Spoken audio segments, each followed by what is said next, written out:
الذين اصطفى أما بعد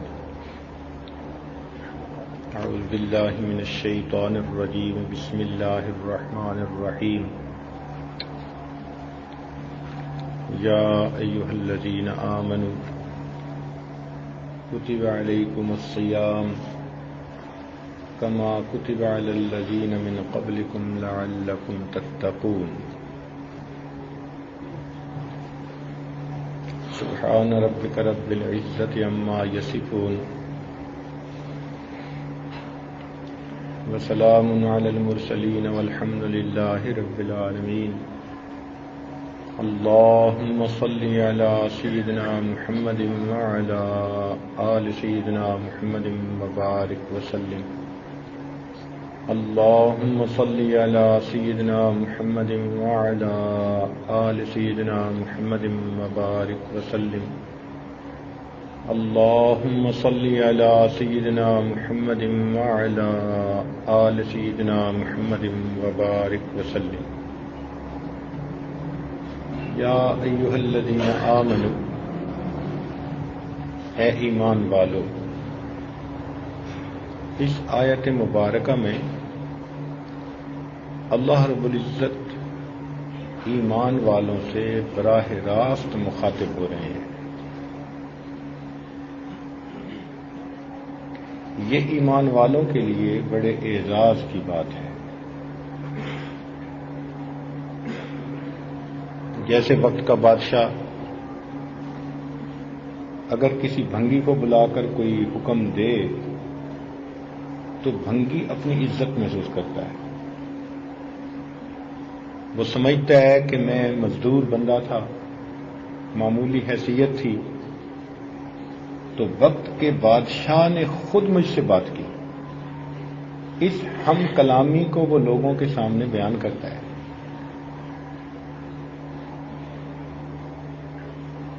یا یوں سمجھ لیں کہ گدا گاڑی والا جا رہا تھا اور وقت کے بادشاہ نے اپنی سواری روک کر اس سے کوئی بات پوچھی تو اس واقعے کو وہ بھول نہیں سکتا. جب بھی کہیں تذکرہ ہوگا وہ گدے گاڑی والا لوگوں کو بتائے گا کہ دیکھو میری کیا حیثیت تھی, لیکن فلاں موقع پر بادشاہ نے مجھ سے گفتگو کی. جو گدے گاڑی والے کی بادشاہ سے نسبت ہے, ہماری اللہ رب العزت کی عظمت کے سامنے وہ نسبت بھی نہیں. ہم مخلوق ہیں, وہ خالق ہے. ہم عاجز ہیں, وہ عظمت والا ہے. ہم فانی ہیں, وہ باقی رہنے والا. اللہ رب العزت ہمارے مالک و خالق ہے, تو ان کا فرمان یا خطاب کر دینا یہ ہمارے لیے بہت باعث خوشی بات ہے. تو یہ بہت پیارا خطاب ہے ایمان والوں کو. یا ایھا الذین آمنو, اے ایمان والو. اس کو یوں سمجھے کہ جو قریبی ہوتا ہے نا, اس کو نام لے کر پکارنے کی بجائے انسان رشتہ داری کا نام لے کر پکارتا ہے. مثلا اے بیٹے,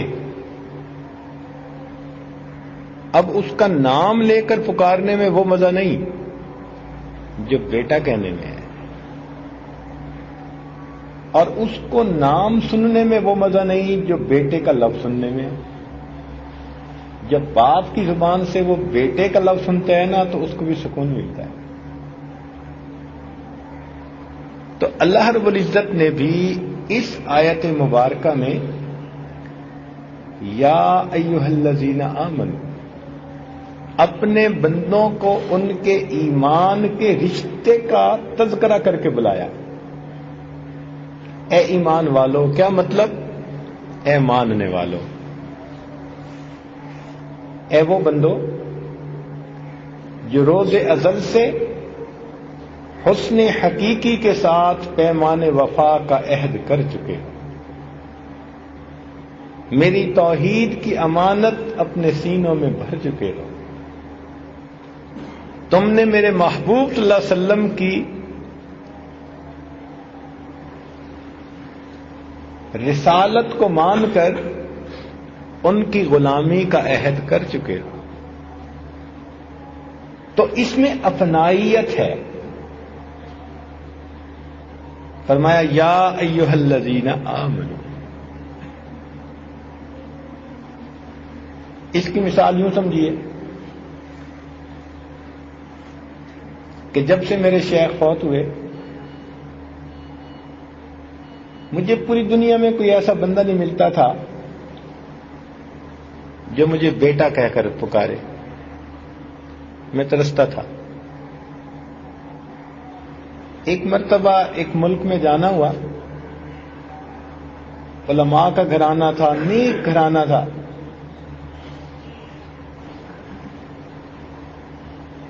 تو ان کے ہاں ان کے جو دادا تھے وہ بہت بزرگ اور بوڑھے آدمی تھے۔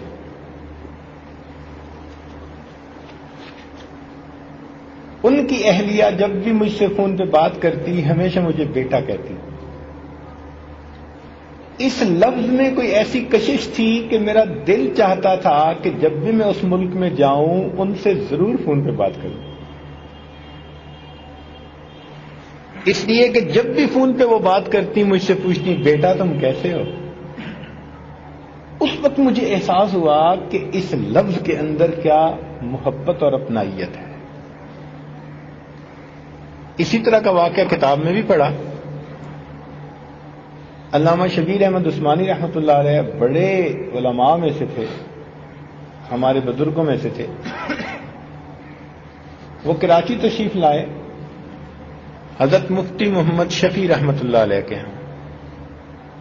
یہ وہ دور تھا کہ جب ان کے علم کا ہر طرف چرچا تھا، کوئی انہیں علامہ کہتا تھا، کوئی انہیں شیخ الوقت کہتا تھا، کوئی انہیں استاد الاساتذہ کہتا تھا۔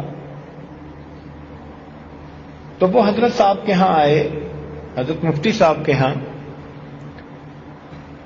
تو مفتی صاحب کی والدہ رشتے میں ان کی ممانی لگتی تھی، تو انہوں نے آ کر کہا کہ یہاں آنے کے میرے دو مقصد تھے، ایک تو سب سے ملاقات، اور ایک یہ مقصد تھا کہ میں ممانی کو ملوں، تو جب بھی میں ملتا ہوں وہ مجھے کہتی ہیں بیٹا جیتے رہو۔ تو کہنے لگے کہ یہ لفظ مجھے اتنا پیارا لگتا ہے کہ میں نے اس ملک کا سفر ہی اسی لفظ کو سننے کے لیے کیا۔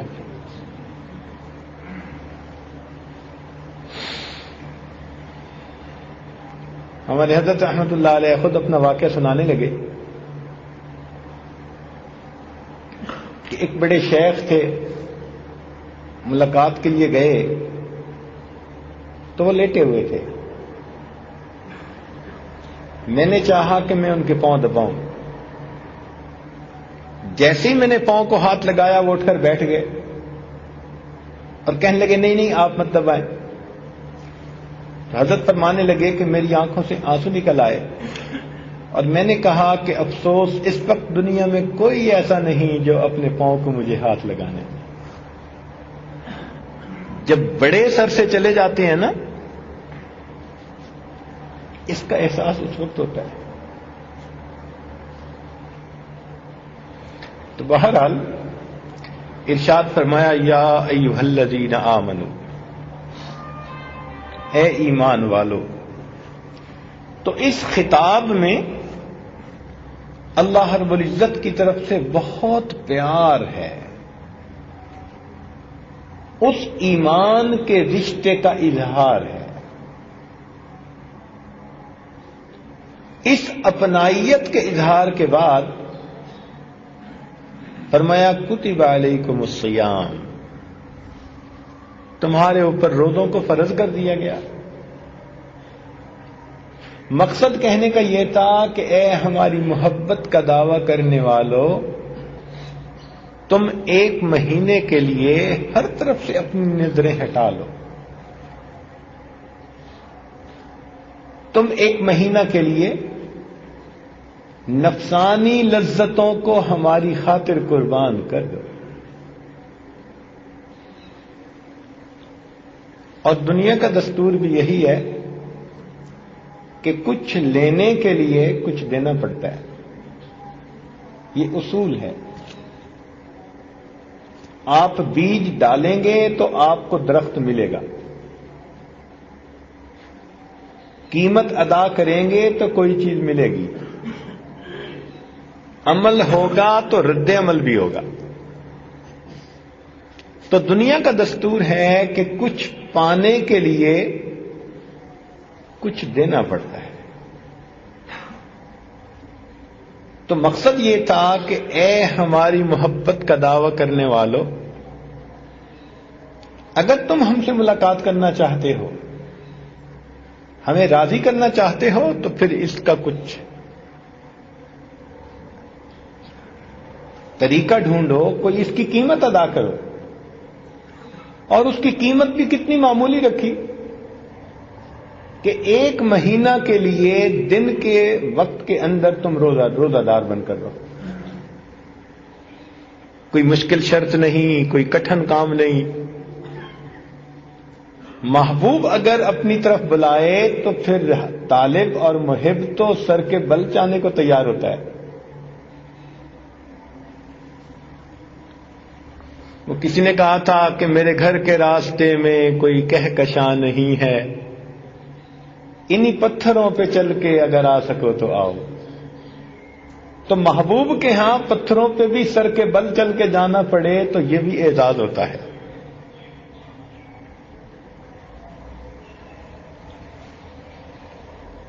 بلکہ لوگ کہتے ہیں جی کہ ہم اپنے محبوب کی خاطر اپنا مال لٹانے کو تیار، ہم اپنی جان دینے کو تیار. ارے دنیا کی نفسانی محبتوں کا حال دیکھو کہ ایک خاتون شیری نے اپنے چاہنے والے فرحاد سے کہا تھا کہ اس پہاڑ سے دودھ کی نہر نکالو، تو کتابوں میں لکھا ہے کہ اس نے پہاڑ کو کھودنا شروع کر دیا تھا. اگر دنیا کی فانی محبوبوں کی خاطر لوگ پہاڑوں کو توڑنے پہ آمادہ ہو جاتے ہیں، تو اے ہمارے چاہنے والوں، تم ہماری ملاقات کی خاطر، ہماری رضا کی خاطر کیا ایک مہینے کے روزے بھی نہیں رکھ سکتے؟ تو فرمایا کتب علیکم الصیام، ہم نے تمہارے اوپر روزوں کو فرض کر دیا گیا، اس لیے کہ اس روزے کے بدلے تمہیں میری ملاقات نصیب ہوگی. چنانچہ حدیث پاک میں آتا ہے، حدیث قدسی، قال اللہ عز وجل کل عمل ابن آدم لہ الا الصیام. انسان کے جتنے بھی اعمال ہیں ان کا اجر لکھا جاتا ہے سوائے روزے کے. فَإِنَّهُ لِي، اس لیے کہ روزہ میرے لیے ہوتا ہے، وَأَنَا أُجْزَى بِهِ، اور روزے کا بدلہ بھی میں آپ ہوں. روزے کے بدلے میں اس بندے کو مل جاتا ہوں. کتنی بڑی بات ہے. جو چاہنے والے ہوتے ہیں وہ تو محبوب کو چاہتے ہیں، چاہے کسی قیمت پہ انہیں ملے. وہ ایک فاسقہ کی بات ہے، اس شرط پہ کھیلوں گی پیا پیار کی میں بازی. اس شرط پہ کھیلوں گی پیا پیار کی میں بازی، جیتوں تو تجھے پاؤں، ہاروں گی تو میں تیری. کیا سمجھ میں بات آتی ہے کہ مقصود تو محبوب کا حصول ہے جیسے بھی ہو. تو ایمان والوں کے لیے یہ کتنی خوشی کی بات ہے کہ فقط ایک مہینہ کے روزے رکھنے کا بدلہ اللہ تعالیٰ فرماتے ہیں انا اجزا بھی، اس بندے کو میں مل جاتا ہوں.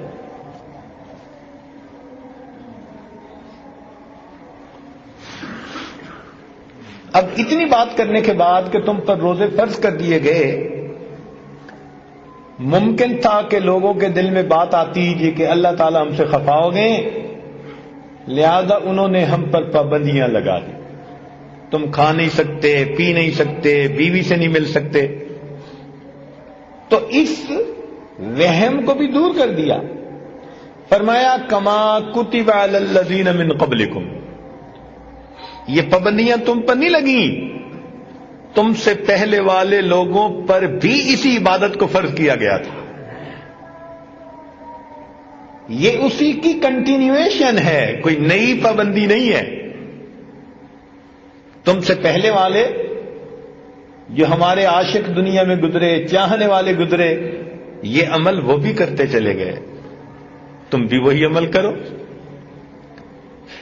چنانچہ روزہ ایک ایسی عبادت ہے کہ جو عبادت تمام انبیاء نے کی۔ حضرت آدم علیہ السلام کے بارے میں آتا ہے کہ جب ان کو دنیا میں بھیجا گیا تو جو جنت کا حسن تھا وہ تو جنت میں ہی رہ گیا۔ تو ایک مرتبہ انہوں نے پانی میں جب اپنا چہرہ دیکھا اور وہ جنت کا حسن و جمال، وہ رعنائی ان کو نظر نہ آئی، تو وہ افسردہ ہوئے کہ اے اللہ، جنت کی پوشاک بھی مجھ سے لے لی گئی اور وہ حسن و جمال بھی لے لیا گیا۔ تو پھر ان کو ارشاد ہوا کہ تم مہینے کے 3 روزے رکھو، ان کو ایام بیض کہتے ہیں، 13، 14، 15 چاند کے اعتبار سے، کیونکہ ان تینوں تاریخوں میں چاند کی روشنی بھرپور ہوتی ہے، روشن راتیں ہوتی ہیں۔ تو ان روزوں کی برکت سے آپ کے اوپر نور چہرے پہ آئے گا کہ جو جنتی نور کا مشابہت رکھنے والا ہوگا۔ چنانچہ انہوں نے ایام بیض کے روزے شروع کیے۔ پھر اس کے بعد حضرت نوح علیہ السلام نے روزے رکھے، حضرت داؤد علیہ السلام کو اللہ تعالیٰ نے دنیا کی شاہی بھی دی اور پیغمبری بھی عطا کی، تو انہوں نے 1 دن روزہ 1 دن افطار، 1 دن روزہ 1 دن، سال کے 6 مہینے روزہ رہتے تھے۔ حضرت موسیٰ علیہ السلام جب کوہ طور پر گئے تو انہوں نے 40 دن روزے رکھے۔ حضرت یحییٰ علیہ السلام نے بھی روزے رکھے، حضرت عیسیٰ علیہ السلام نے بھی 2 مہینے روزے رکھے، اور تو اور ہندو براہمن بھی 24 روزے رکھتے ہیں، اور وہ اس کو برت کہتے ہیں۔ جینی دھرم میں بھی 40 دن کا روزہ۔ اب یہاں پر ایک نقطہ سمجھنے والا ہے کہ نبی علیہ الصلوۃ والسلام تو امی تھے۔ امی کا مطلب ہوتا ہے کہ جس نے کسی کے سامنے شاگرد بن کر تعلیم نہ پائی ہو۔ انہوں نے کوئی کتاب نہیں پڑھی تھی، تقابل ادیان کا جو ہے وہ مضمون نہیں پڑھا تھا، نہ ان کو کسی نے عیسائیت پڑھائی، نہ یہودیت پڑھائی، نہ اس سے پہلے کے انبیاء کے مذاہب کے بارے میں پڑھایا، مگر اللہ رب العزت کے پیارے محبوب نے کیا بات فرمائی؟ کما کتب علی الذین من قبلکم، جیسا کہ یہ روزے تم سے پہلوں پہ فرض کیے گئے۔ اب یہ کوئی بندہ ایسی بات نہیں کر سکتا جس کے پاس علم نہ ہو۔ کیسے کوئی دعویٰ کر سکتا ہے؟ اگر وہ دعویٰ کرے تو ممکن ہے کوئی آ کر کہے جی کہ فلاں قوم پر تو روزے نہیں تھے، مگر ایسی پکی بات فرمائی کہ جو 100% ٹھیک تھی۔ چنانچہ انسائکلوپیڈیا برٹنیکا، اس کے اندر روزے فاسٹنگ کے عنوان کے تحت یہ لفظ لکھے ہوئے ہیں کہ ہمیں دنیا کا کوئی ایسا مذہب نہیں ملا جس کے اندر روزے نہ ہوں۔ اس بات کو پڑھ کے نا دل اتنا خوش ہوا کہ کہ پوری دنیا کے اندر تحقیق کرنے والے آج میرے آقا صلی اللہ علیہ وسلم کی سچائی کی تصدیق کر رہے ہیں، ان کی عظمت کا لوہا مان رہے ہیں کہ انہوں نے 1400 سال پہلے فرما دیا کما کتب علی الذین من قبلکم، تم سے پہلے والوں پر بھی روزے فرض تھے۔ آج پتہ چلتا ہے کہ دنیا کی ہر عبادت کرنے والی قوم نے روزے رکھے، تو یہ ایک پیاری عبادت ہے۔ دیکھیے، ایک ہوتا ہے عبادت سے مال ملنا، عبادت سے دنیا کی شہرت ملنی، عبادت سے حور و قصور کا ملنا، جنت کا ملنا، سب فانی چیزیں ہیں۔ اور ایک ہے اس عبادت سے رب کریم کا مل جانا، اس سے بڑا انعام کوئی نہیں ہو سکتا۔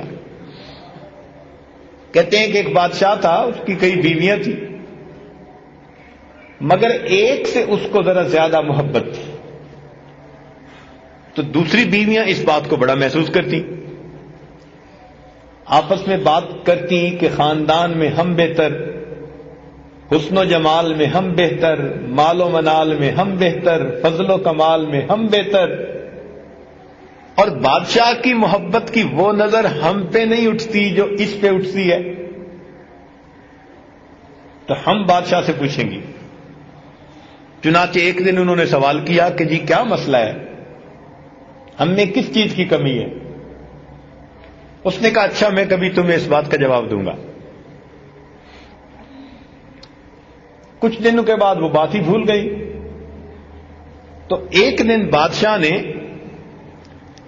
کہا کہ میں آج بہت خوش ہوں اور میں چاہتا ہوں کہ آپ لوگوں پر میں آج خوب اپنے انعام و اکرام کی بارش کر دوں۔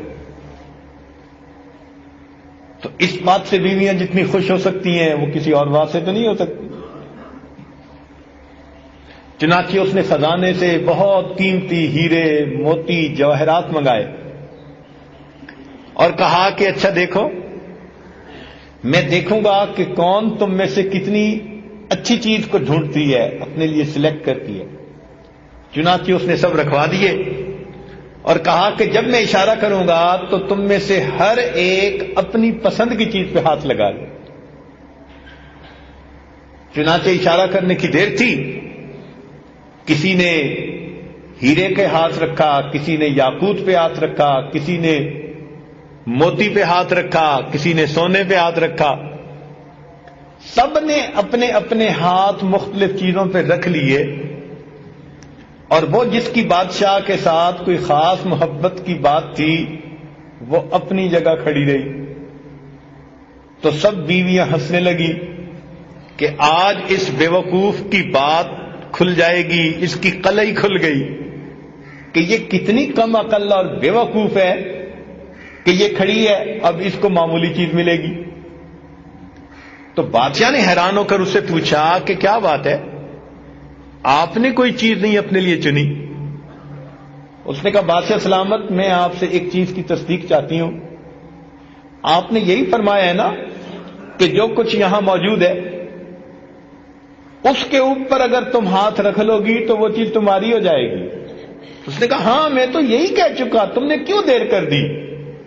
تو وہ آگے بڑھی اور اس نے بادشاہ کے کندھے پہ اپنا ہاتھ رکھ لیا، کہنے لگی بادشاہ سلامت، جب آپ مجھے مل گئے یہ سب چیزیں مجھے مل گئی۔ تو بات تو ایسی ہے کہ جب روزہ رکھنے پر اللہ رب العزت بندے کو مل گئے تو پھر دنیا کی باقی نعمتیں تو خود بخود بندے کی اپنی ہو گئی۔ اس لیے ارشاد فرمایا یا ایھا الذین آمنوا، اے ایمان والو،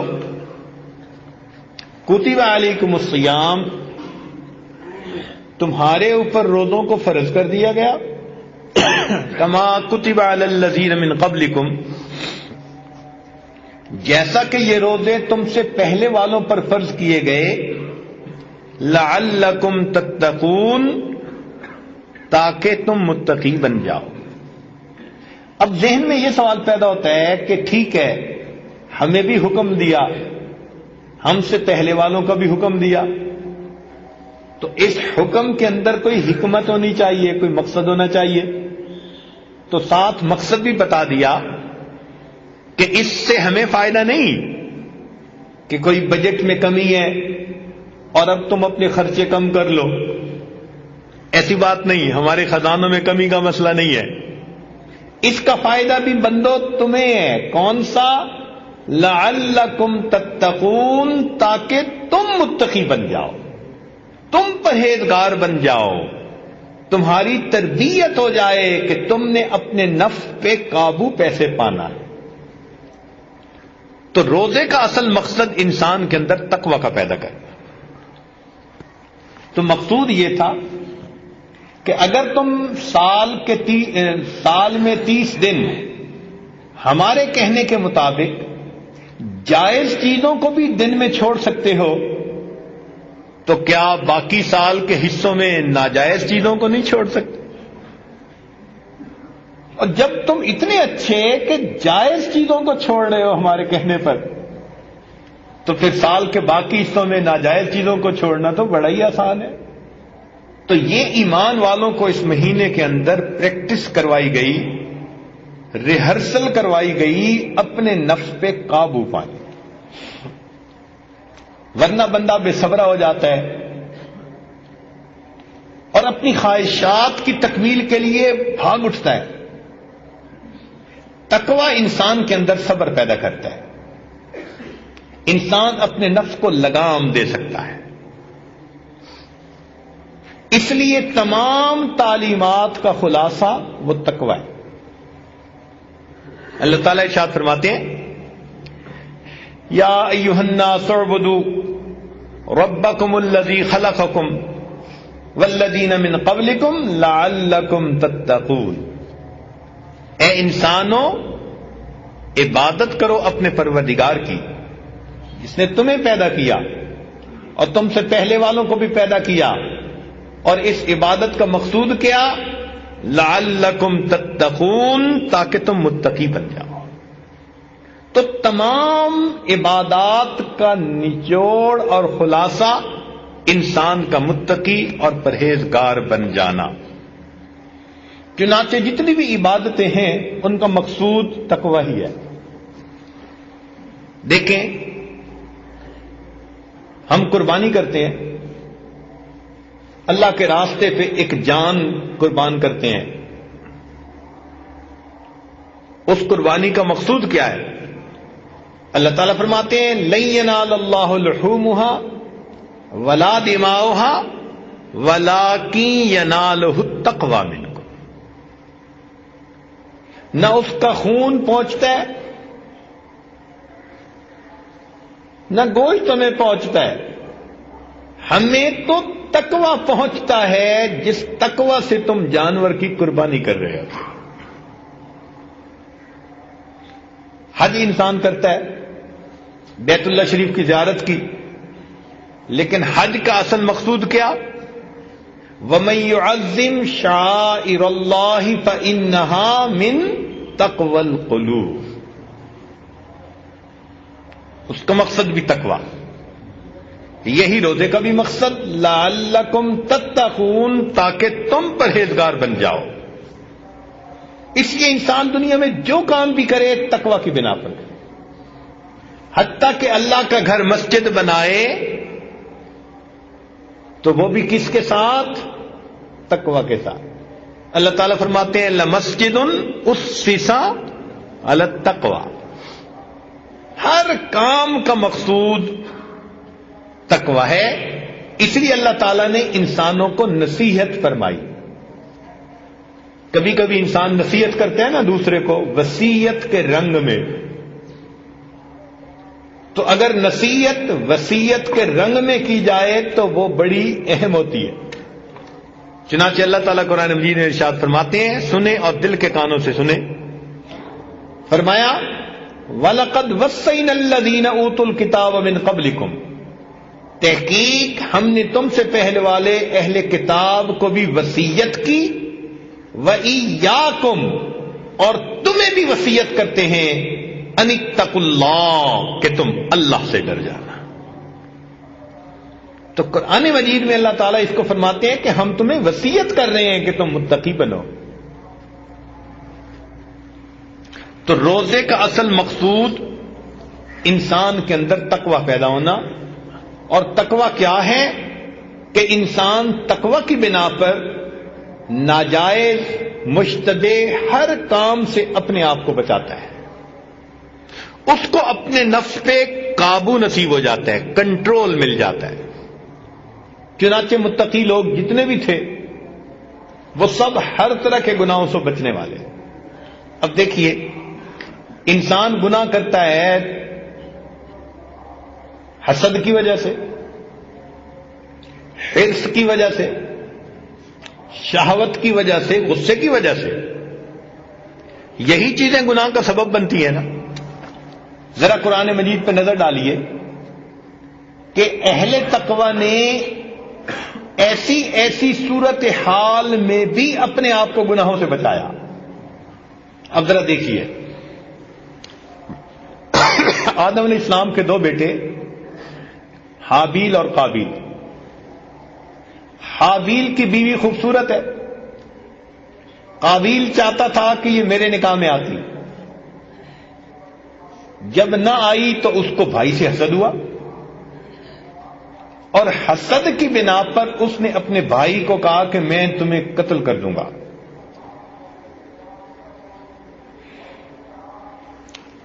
تو بھائی نے آگے سے پتہ کیا جواب دیا؟ لئن بسطت الی یدک لتقتلنی ما انا بباسط یدی الیک لاقتلک. اے بھائی, تم اگر ہاتھ مجھ پہ اٹھاؤ گے نا کہ تم مجھے قتل کر دو, تو میں اپنا ہاتھ نہیں اٹھاؤں گا کہ میں تمہیں ماروں. انی اخاف اللہ, میں اللہ سے ڈرتا ہوں. اشتعال کے وقت میں بھی تقوی نے ان کو روک لیا کوئی ایسی بات کرنے سے جو اللہ تعالیٰ کو ناپسند ہو. تو غصے میں بھی متقی بندہ اپنے آپ پہ قابو پا لیتا ہے. عام طور پہ گناہ شہوت کی وجہ سے ہوتے ہیں. اب دیکھیے, وقت کی ملکہ ہے, فرسٹ لیڈی ہے, حسن و جمال کا پیکر ہے,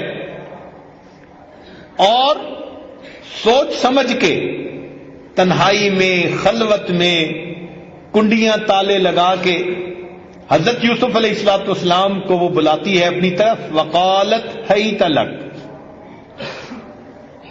اب جب حسن اشارے کرے تو پھر جوانی تو بے قابو ہوتی ہے, مگر کیا ہوا؟ اس نے کہا حیت لک, آگے سے جواب ملتا ہے قال معاذ اللہ, میں اللہ کی پناہ مانگتا ہوں. تو تقوی ایسی چیز ہے کہ پھر اشتعال ہو, شہوت ہو, کوئی بھی صورت حال ہو, انسان قابو سے باہر نہیں ہوتا. عام طور پر ہم نے دیکھا کہ لوگ مال و منال کو دیکھ کے حرص میں پڑ جاتے ہیں, بے قابو ہو جاتے ہیں, ہاتھ مارتے ہیں, موقع جانے نہیں دیتے. قارون کی دولت ہے, لوگ اس کے خزانوں کو دیکھتے ہیں تو کہتے ہیں یا لیت لنا اوتی مثل ما اوتی قارون, یا لیت لنا مثل ما اوتی قارون. ہمارے پاس بھی اتنا ہوتا جتنا قارون کو ملا تھا. تو ایسی صورت میں وقال الذین اوتوا العلم ویلکم, کہا ان لوگوں نے جن کے پاس علم تھا اور تمہارا ناس ہو. ثواب اللہ خیر, اللہ کے پاس جو اجر ہے وہ اس مال و دولت سے زیادہ بہتر ہے. تو معلوم ہوا کہ تقوی جب دل میں ہوتا ہے تو انسان نہ حرص کرتا ہے, نہ اشتعال میں آ کر گناہ کرتا ہے, نہ اپنی شہوت کی بنا پر گناہ کرتا ہے. استقامت اس کے اندر ایسی آ جاتی ہے کہ غم کے پہاڑ اس پر توڑ دیے جائیں تو وہ اس کے پائے استقامت کے اندر کوئی تزلزل نہیں آتا. چنانچہ حضرت موسیٰ علیہ السلام پر جادوگر ایمان لے آئے، دل اللہ کی محبت سے روشناس ہو گیا، تقوی دل میں آ گیا۔ فرعون کو برا لگا، اس نے کہا میری اجازت کے بغیر تم نے یہ کام کیسے کر لیا؟ اب میں تمہارے ہاتھ اور پاؤں کو جو مخالف ہمت کے ہیں ان کو کاٹوں گا۔ یہ اس زمانے میں بڑی سزا ہوتی تھی، ہاتھ کاٹ دینا چھوٹی سزا کہ ایک ہاتھ سے وہ زندگی گزار لے گا، ہاتھ اور ٹانگ ایک سائیڈ کی کاٹ دینا یہ بھی چھوٹی سزا کہ دوسرے سائیڈ کے ہاتھ پاؤں سے وہ اپنی ضرورتیں پوری کر لے گا۔ وہ سمجھتے تھے اگر بازو ایک سائیڈ کا کاٹیں اور ٹانگ دوسری سائیڈ کی کاٹیں تو نہ یہ بیلنس رکھ سکتا ہے نہ کوئی کام کر سکتا ہے۔ یہ سب سے کڑی سزا تھی۔ تو فرعون نے کہا کہ میں تمہیں یہ سزا دوں گا، مگر دل میں تقوی آ چکا تھا۔ انہوں نے کہا نہیں، اب ہم نے ایمان حقیقی کی لذت کو پا لیا، فَقْضِ مَا أَنْتَ قَاضٍ، جو تو کرنا چاہتا ہے تو کر گزر، ہم اپنی جگہ سے پیچھے نہیں ہٹ سکتے۔ عورت ذات کمزور ہوتی ہے، ذرا سی بات پہ خوف زدہ ہو جاتی ہے۔ قرآن مجید نے آسیہ بنت مزاحم جو فرعون کی بیوی تھی اس کا بھی تذکرہ کیا کہ جب وہ ایمان لے آئی تو اس کو بادشاہ نے اس وقت کہا کہ میں تمہیں چھوڑ دوں گا۔ اب بیوی کے لیے اس سے بڑا غم کوئی نہیں ہوتا کہ خامند اس کو دھمکائے کہ میں تمہیں چھوڑ دوں گا، یا خامند یہ کہے کہ میں تمہیں گھر سے نکال دوں گا۔ عورت کے لیے بے گھر ہو جانا اس سے بڑی سزا کوئی نہیں، بے سایہ ہو جانا اس سے بڑی سزا کوئی نہیں۔ اور وہ کوئی عام عورت نہیں تھی، وقت کے بادشاہ کی بیوی تھی۔ فرعون نے اپنی پوری رعایا میں سے اس کے حسن و جمال کی وجہ سے اس کو چنا تھا۔ وہ پیکر حسن و جمال عورت، اس کو بادشاہ کہتا ہے میں تجھے محل سے نکال دوں گا، آج کے بعد تیرا سٹیٹس ختم، تو ذلیل ہو جائے گی۔ لیکن اس کا دل اس عورت کا ایمان کی لذت سے آشنا ہو چکا تھا۔ چنانچہ اس وقت جب بادشاہ نے اس کو محل سے نکال دیا، اللہ تعالیٰ سے دعا کرتی ہے رب ابن لی عندک بیتا فی الجنہ، اے اللہ اس فرعون نے تو مجھے اپنے محل سے دھتکار دیا، میں عورت زاد ہوں، اے اللہ اس گھر کے بدلے میں مجھے جنت میں اپنے قرب کا گھر عطا فرما دی۔ تو معلوم ہوا کہ تقوی جب اندر آتا ہے تو انسان کے اندر اعمال پر بھی استقامت آتی ہے، اور وہ پھر مختلف طرح کے گناہوں سے بھی آسانی سے بچ جاتا ہے۔ اس لیے روزے کا اصل مقصود کیا ہے؟ فقط بھوکا پیاسا رہنا نہیں ہے۔ ذرا توجہ سے سنیے، روزے کے 3 درجے ہیں۔ ایک ہے عوام الناس کا روزہ، یہ عوام الناس کا روزہ کیا کہ انہوں نے دن کے اوقات میں کھانا نہیں، پینا نہیں، میاں بیوی والا معاملہ نہیں، 3 چیزوں سے بچنا ہے۔ جو بچ گیا یہ عوام الناس کا روزہ ہو گیا۔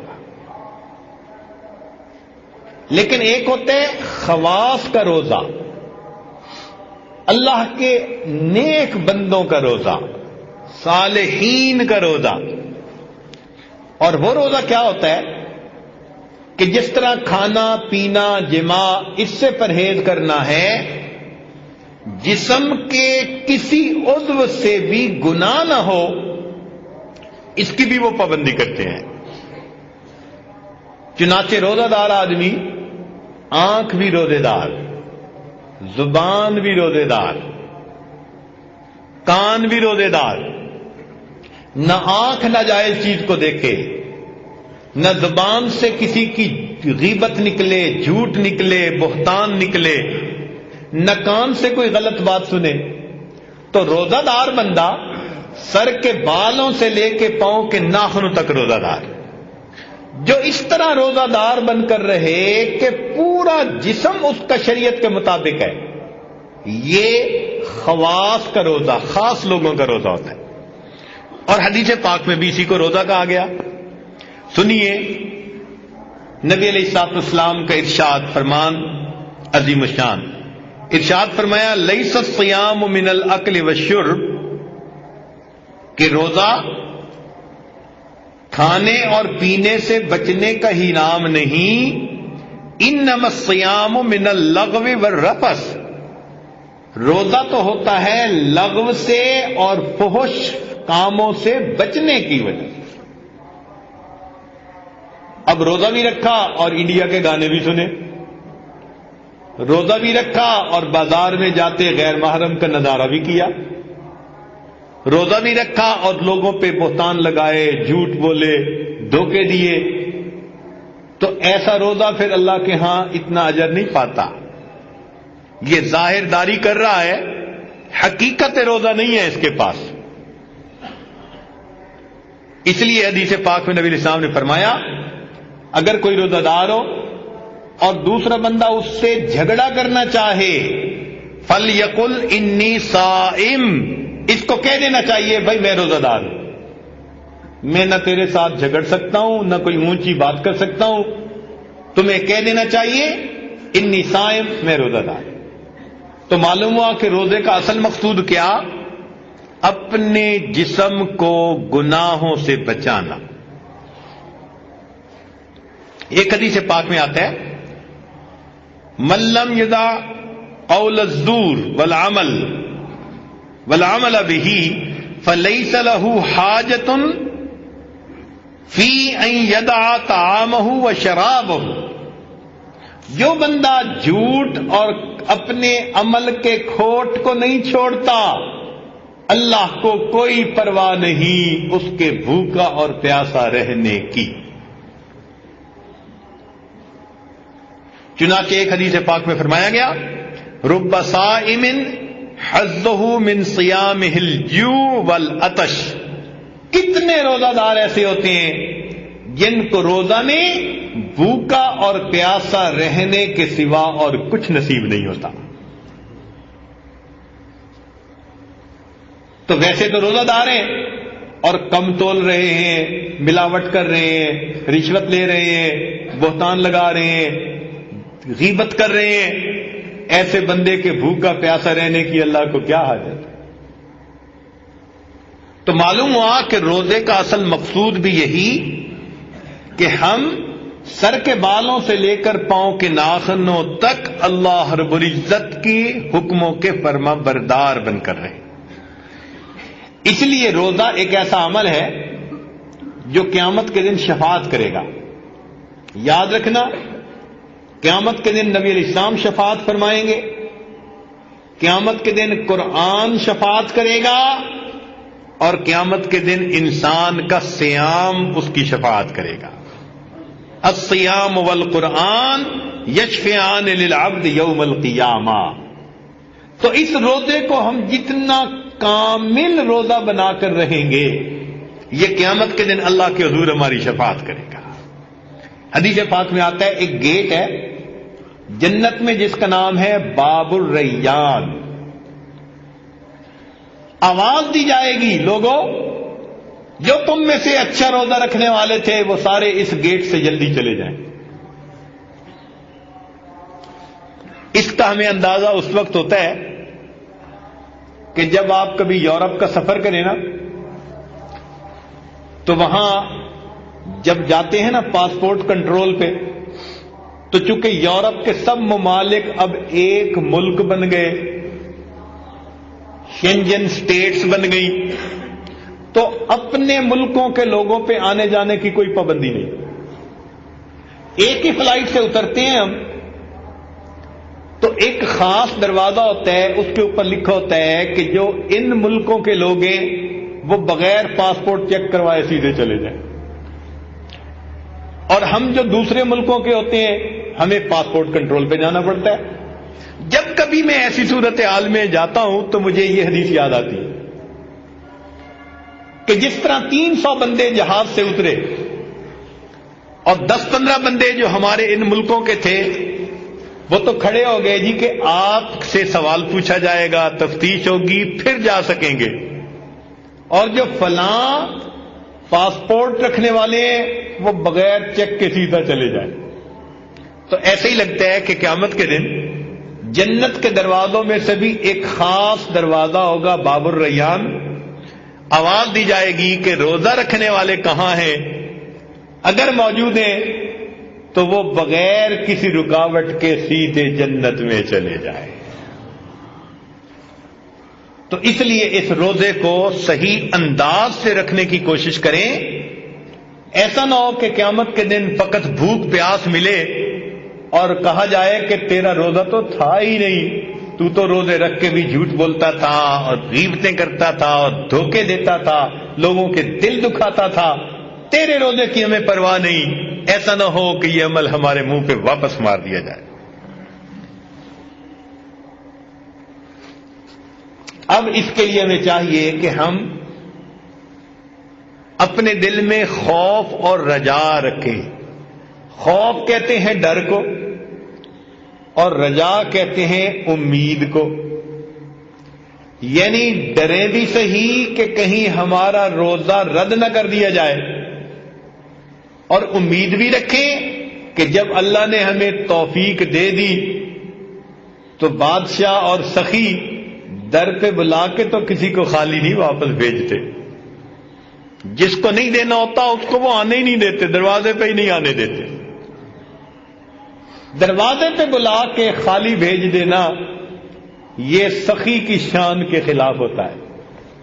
تو جب رب کریم نے زندگی میں رمضان کے روزے رکھنے کی توفیق دے دی تو یہ اس بات کی دلیل کہ اللہ رب العزت کا ارادہ خیر کا ہے۔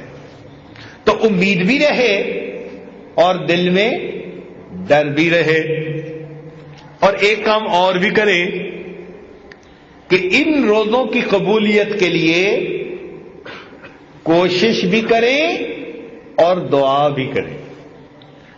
کوشش سے کیا مراد کہ اپنے روزے کو بچانے کی کوشش کریں۔ ہم یوں ہی سمجھیں ہم نے روزہ رکھ لیا، اب آنکھ غلط اٹھے گی تو ہمارے روزے کی حقیقت ختم، زبان سے جھوٹ نکلے گا روزے کی حقیقت ختم، ہم نے کوئی کام خلاف شرع کیا روزے کی حقیقت ختم۔ تو اپنے روزے کو بچانے کی بھی کوشش کریں، اور دعا سے کیا مطلب کہ شام کو افطار کے وقت ہم اللہ سے دعائیں بھی مانگیں، اے مولا ہم آپ کے بندے ہیں، کمزور ہیں، ہم نے ایک عمل کے لیے کوشش تو کی مگر اس میں یقیناً کوتاہیاں رہ گئیں، کمیاں رہ گئیں، میرے مولا ہماری کمزوریوں کو دیکھتے ہوئے ہم پر مہربانی فرما اور اس کو قبول کر۔ ایسا ہی مثال ہے ہماری کہ بچہ اگر پہلی جماعت میں جائے نا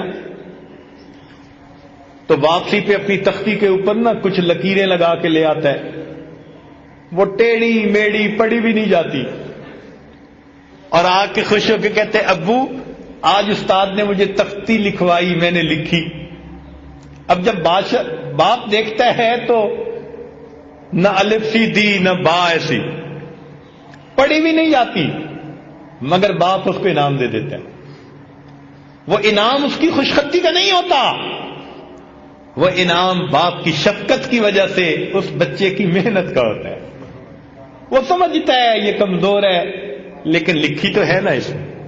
ہماری عبادتیں ایسی ہی ہیں، اے مولا آپ جانتے ہیں کہ ہم کمزور ہیں اور ہمارے اندر اتنی خرابیاں ہیں، ہم نے روزہ رکھ کر اس کی حفاظت کرنے کی کوشش تو کی لیکن پوری طرح حق تو ادا نہ کر سکے، اب اللہ اس میں جو بھی کوتاہیاں ہیں اس کو معاف کر کے ہم محتاج ہیں، دامن پھیلائے بیٹھے ہیں، اللہ ہمارے دامن کو بھر دیجئے، ہمیں اپنے در سے خالی نہ لوٹائیے، اس لیے کہ دنیا میں ہمارے لیے ایک ہی در ہے۔